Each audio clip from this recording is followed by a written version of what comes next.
இனி வீட்லயே பானிபூரி செய்யலாம் எல்லாரும். ஆச்சி பானிபூரி கிட். சுண்டி இழுக்கும் கண்கள், உதட்டோர சிரிப்பு, குடும்ப பாங்கான முகம் என 90களின் கனவு கன்னியாக இருந்த கன்னடத்து பேரழகி சௌந்தர்யாவின் மரணத்தை அவ்வளவு எளிதில் யாரும் மறந்துவிட முடியாது. தமிழ், தெலுங்கு, கன்னடம், ஹிந்தி என நிற்க கூட நேரமில்லாத அளவுக்கு நடித்து கொண்டிருந்த நடிகை சௌந்தர்யா கடந்த 2004ஆம் ஆண்டு ஏப்ரல் 17ஆம் தேதி விமான விபத்தில் உயிரிழந்ததாக செய்தி வெளியானது. சினிமா பிரபலத்தை பயன்படுத்தி பாஜகவில் இணைந்த சௌந்தர்யா தேர்தல் பிரச்சாரத்திற்காக தெலங்கானாவின் கரீம் நகருக்கு தனி விமானத்தில் சென்று கொண்டிருந்த போது விமான விபத்தில் சிக்கி உயிரிழந்ததாக கூறப்பட்டது.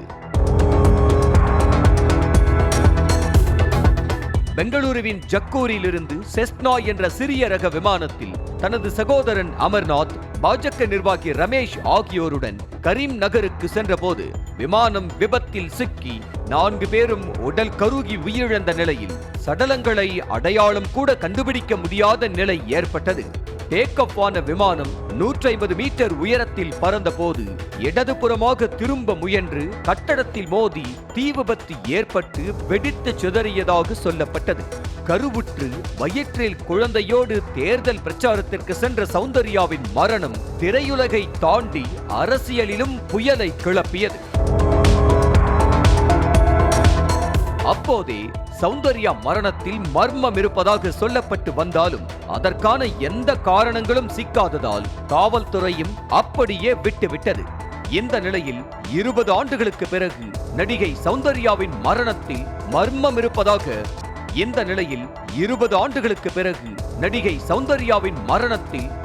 இருப்பதாக தெலங்கானா மாநிலத்தின் கம்மம் போலீசாருக்கு வந்திருக்கும் புகார்தான் அதிர்ச்சியின் உச்சமாக உள்ளது.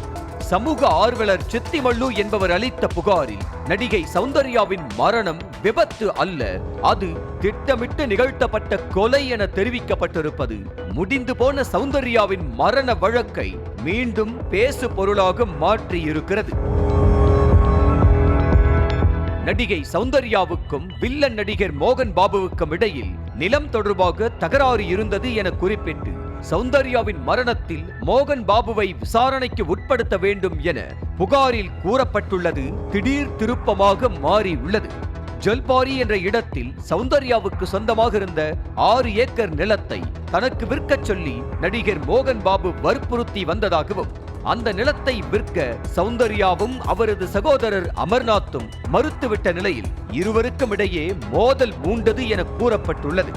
அந்த மோதலில் தான் திட்டமிட்டு நடிகை சௌந்தர்யாவும் அவரது சகோதரரும் ஒன்றாக சென்றபோது விமான விபத்தை ஏற்படுத்தி கொலை செய்ததாக கூறப்படுவது திகில் கிளப்பி உள்ளது.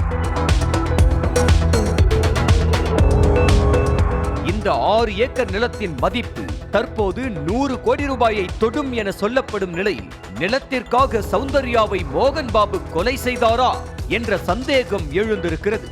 மேலும் சௌந்தர்யா மரணத்திற்கு பிறகு அந்த நிலத்தை நடிகர் மோகன் பாபு அபகரித்துக் கொண்டதாக புகாரில் கூறப்பட்டிருப்பது மோகன் பாபு மீதான சந்தேகத்தை வலுப்படுத்துகிறது. சொத்து தகராறு, நிலப்பிரச்சனை என நடிகர் மோகன் பாபு சிக்குவது இது முதன்முறை அல்ல. சில நாட்களுக்கு முன்பு சொத்து பிரச்சனைக்காக வீட்டுக்கு அடியாட்களை அனுப்பி அடிக்க வைத்ததாக சொந்த மகன் மீதே மோகன் பாபு குற்றம் சாட்டியிருந்தார். இது குறித்து கேள்வி எழுப்பிய செய்தியாளர்களிடம் மைக்கை பறித்து கொண்டு ஆவேசமாக மோகன் பாபு அடிக்க பாய்ந்த நிகழ்வுகளும் அரங்கேறின. சொத்து பிரச்சனைக்காக அடியாட்களை வைத்து தாக்கியதாக சொந்த மகன் மீதே மோகன் பாபு குற்றம் சாட்டியதை வைத்து பார்க்கும்போது சௌந்தர்யாவின் மரணத்தில் எழுந்திருக்கும் சந்தேகத்தை சாதாரணமாக விட்டுவிடாமல் தீர விசாரிக்க வேண்டும் என்ற கோரிக்கையும் எழுந்துள்ளது. இனி வீட்லயே பானிபூரி செய்யலாம் எல்லாரும். ஆச்சி பானிபூரி கிட்.